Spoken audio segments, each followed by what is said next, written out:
सीना वाजिद के निकलने के बाद, फरार होने के बाद, अब उसका पहले तो वो खलबली मची हुई थी, लेने के देने पड़े हुए थे, हवास बाख्ता थी राह और पूरी भारतीय मशीनरी। अब उन्होंने रिएक्ट करना शुरू किया है। भारत ने भी अब बांग्लादेश पे अपना शिकंजा मजबूत करना शुरू कर दिया है। दोस्तों, भारत ने अपना पावर एक्सपोर्ट रूल्स बदल दिया है। इंडिया जो है, it is going to be the driver of global growth.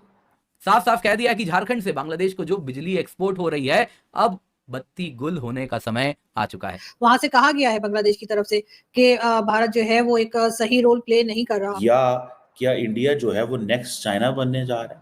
अब ये वो वाली गवर्नमेंट नहीं है जो it will take it line down कि भाई आपने कुछ किया, हम नहीं किया। इंडिया ऑल्सो नोस कि कहां पर लीवर्स दबाए जा सकते हैं, कहां उनको घाटा किया जा सकता है। जो बड़े बड़े थिंक टैंक हैं, उनकी एक रिपोर्ट पब्लिक हुई है और उसमें बताया गया कि भारतीय खुफिया एजेंसी 2 पॉइंट्स पे काम कर रही है। एक, हसीना वाजिद की वापसी, और दूसरा, बांग्लादेश में अमनो अमान कायम ना होने। आज एक वीडियो बहुत डिस्टर्बिंग आई है which is cot my attention, जहां पर लाइन से बिठाकर बहुत सारे हिंदुओं को तलवार के दम पर नमाज पढ़ाई जा रही है। कि हिंदुस्तान के ज़राए अब्लाग जो हैं वो अब एक नई चीज़, यानी एक तरफ से कि हिंदूज़ के ऊपर उसको बहुत एग्जैजरेट किया जा रहा है कि हिंदू बंगालियों पे अटैक हो रहे हैं, दूसरी तरफ से कहा जा रहा है कि बॉर्डर सेफ नहीं रहेंगे। जो मुझे लग ही रहा है कि हिंदुस्तान की स्टैब्लिशमेंट हाथ पांव मार रही है बहुत बुरी तरह से, बहुत ज़्यादा दबाव डाला जाएगा और ये आपको अगले चंद हफ्तों में पता चल जाएगा। सेंड आउट अ मैसेज कि every Hindu life lost will have consequences for Bangladesh also, जो उनकी नई गवर्नमेंट बन रही है। We are ready to cooperate with them, जो भी करना है कर सकते हैं, बट ये नहीं चल सकता कि Hindus are being killed in India. इसमें इस चटगांव में देखिए, इस 40 किलोमीटर के एरिया को अगर कोई आर्मी जाकर के खाली ब्लॉक कर दे, बस इन स्थितियों में उनके लिए सिवाय सरेंडर कर देने के कुछ दिनों के बाद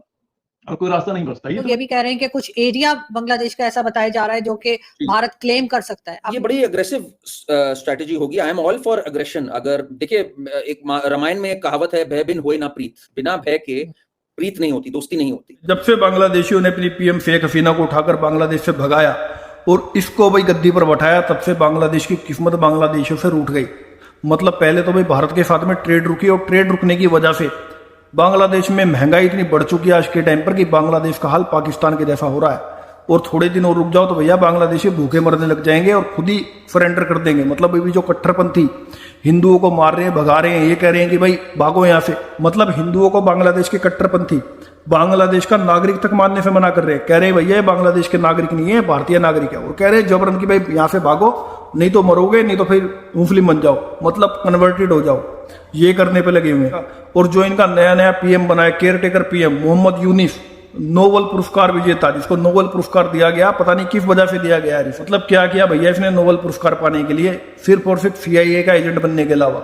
मतलब ये अमेरिका का दूत है और ये भैया ये जो सरकार में आया इसलिए आया है, ये अमेरिका को सेंट मार्टिन द्वीप देगा, इसलिए ये सरकार में आया, इसको इसलिए बैठाया गया है क्योंकि ये अमेरिका का चापलूस आदमी है।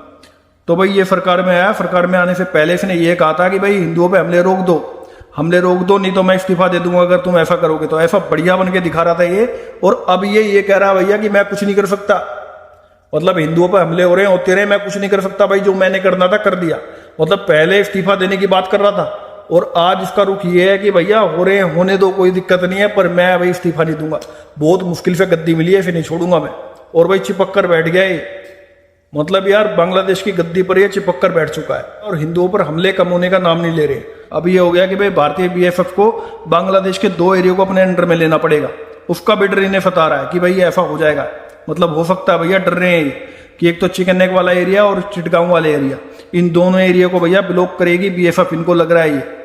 तो उसका भी नहीं डर है। और दूसरा भैया इनके लिए सबसे बुरी खबर ये आ गई है, जो भारत सरकार ने स्पेशल इनके लिए झारखंड में एक पावर प्लांट लगाया था अदानी का, उसका जो रूल बनाया गया था वो ये था कि वो 100% जो बिजली बनाएगा वो सिर्फ और सिर्फ बांग्लादेश के लिए बनाएगा।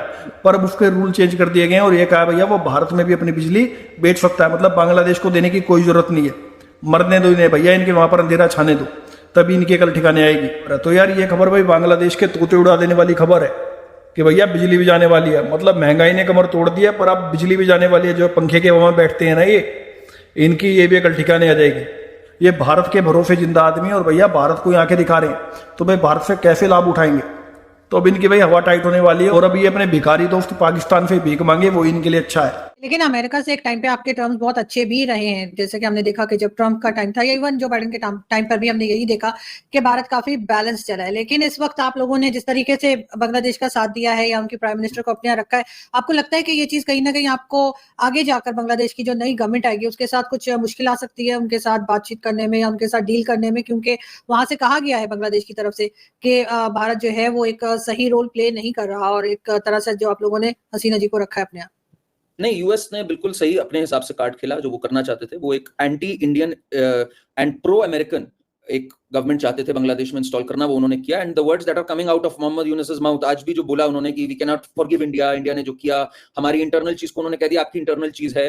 तो इट इज बिल्कुल नजर आ रहा है ये टिपिकल CIA प्लेबुक जिसको कहा जाता है वो प्ले कर रही है। तो ठीक है, we are ready for these challenges, these are challenging times. अगर आप ये कहूं मैं कि चैलेंजिंग टाइम्स नहीं है, बिल्कुल ठीक है, नहीं ये है। पर मेरा अभी भी मानना है अमेरिका हो चाहे कोई हो, India is too big a market and it has enough muscle that it cannot be ignored and brushed away। आज की तारीख में अगर अमेरिका ये सोच रही है कि इंडिया को हम डिसमिस अवे कर देंगे या we will cut them to size, वो पॉसिबल नहीं है। आज इंडियंस चाहे कितनी भी स्ट्रेटेजिक लोकेशंस हो, चाहे टेक्नोलॉजी बेस्ड कंपनीज हो, चाहे सेनेट बेंचेस हो, इवन इन यूएस चाहे कहीं हो, तो they have made their mark. And India itself इतनी बड़ी कंजम्पशन मार्केट है कि कोई भी ब्रांड उसको इग्नोर नहीं कर सकता। The volumes, the numbers, they really matter. तो इसलिए मुझे नहीं लगता, अगर अब ये वो वाली गवर्नमेंट नहीं है जो it will take it line down कि भाई आपने कुछ किया हम नहीं किया। इंडिया ऑल्सो नोस कि कहां पर लीवर्स दबाए जा सकते हैं, कहां उनको घाटा किया जा सकता है, कहां ऑयल कहीं और से खरीदा जा सकता है, कहां किसी और ब्रांड की एंट्री कराई जा सकती है और उनकी कैंसिल करी जा सकती है। तो बहुत कुछ है इंडिया के पास भी लेवरेज इस negotiation table. Interesting times ahead, interesting difficult times ahead. मेरा ये मानना है ये सब चलता रहता है, बट ये जो हिंदूज की किलिंग चल रही है बांग्लादेश में, this needs to stop immediately. ये सब चीजों पर डिस्कशन हो सकता है, सब कुछ हो सकता है, दे डोंट हैव टाइम। मगर सुना है कि उन्होंने जो नई गवर्नमेंट आई है, केयरटेकर गवर्नमेंट जो आई है, उसने कुछ ना कुछ स्टेप्स ऐसे लिए हैं जिससे कि उनको प्रोटेक्शन दी जा सके, उनको बचाया जा सके, प्रोटेक्ट किया जा सके हिंदूज को। क्या हुआ है ऐसा, अब तक कोई न्यूज आई है? आरजू जी, कितना हम लोग ट्रस्ट कर सकते हैं इस बात पे? और ये जो हम लोग के पास वाकया आ रहे हैं, ट्विटर पे मेरे पास भी आ रहे हैं और भी मीडिया से रिलेटेड लोग हैं जो कि भेज रहे हैं इंस्टेंसेस, ये तो शहरों से आ रहे हैं लाजमी। इमेजिन करिए गांव में और बस्तियों में क्या हो रहा होगा इस समय। मतलब ये मैं वही बात बोल रहा हूँ, ये सब कुछ चीजें ठीक है। प्राइम मिनिस्टर मोदी ने एक टर्स मैसेज भेजा इनको, मोहम्मद यूनुस को, ट्वीट में भी लिखा कि you have to ensure the protection of Hindus. तो वो ठीक है बात, बट इस पे we need to act fast. India also needs to act fast because all said and done, Hindus का एक ही मुल्क है जो एक प्रॉपर मुल्क है, अगर मैं मदरलैंड कहूं तो। अगर उनको कहीं कष्ट है, मेरा ये मानना है, मतलब इस पे मेरी कई डिबेट्स अभी हुई इंडियन चैनल्स पे, I think we have to open the doors for them. इसमें देयर इज नो क्वेश्चन, इसमें डाउट होने का मतलब ही नहीं है हमारे लिए। तो आई थिंक इस पे गवर्नमेंट हमारी भी जल्दी से एक्ट करेगी and they need to send out a message कि every Hindu life lost will have consequences for Bangladesh also, जो उनकी नई गवर्नमेंट बन रही है। We are ready to cooperate with them, जो भी करना है कर सकते हैं, बट ये नहीं चल सकता कि Hindus are being killed day in day out. This is not नहीं, मगर वो भी कोई कम नंबर में नहीं है, अच्छा खासा बड़ा नंबर है हिंदूज का जो बांग्लादेश में रहते हैं। आप अगर अपने डोर ओपन कर भी देंगे तो कैसे आप लोग एडजस्ट करेंगे, कैसे आप लोग उनको रखेंगे, क्या खिलाएंगे, कैसे जॉब्स होंगी? कई लोग ये भी कह रहे हैं कि कुछ एरिया बांग्लादेश का ऐसा बताया जा रहा है जो कि भारत क्लेम कर सकता है। आपको लगता है कि भारत क्लेम करेगा? अब ये बड़ी अग्रेसिव स्ट्रैटेजी होगी। I am all for aggression. अगर देखिए, एक रामायण में एक कहावत है, भय बिन होए ना प्रीत, बिना भय के प्रीत नहीं होती, दोस्ती नहीं होती। तो अगर बांग्लादेश को ये लग रहा है कि वहां पे कुछ भी वो कर सकते हैं, हिंदूज का नरसंहार कर सकते हैं, तो उनको भी ये मैसेज जाना बहुत जरूरी है कि इसके बदले में they can lose a part of Bangladesh also. Whether this will happen और नॉट, मेरे लिए यहाँ कहना बहुत प्रीमैच्योर होता है, but the government should definitely have this on the table. इस पर डिस्कशन जरूर करना चाहिए सरकार को कि भाई ये छोटी बात नहीं है।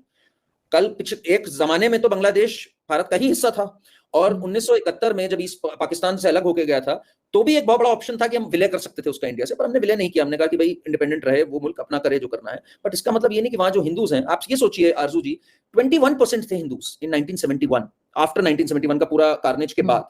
Today they are 7%। तो आइदर दे आर कन्वर्टेड और दे आर किल्ड। तो और इस पे मुझे दुख इतना होता है इस बात का कि इसको आप जैसे कुछ लोग तो बोलते हैं, बाकी लोग बोलना तक नहीं ठीक समझते, मतलब as if these lives don't even matter.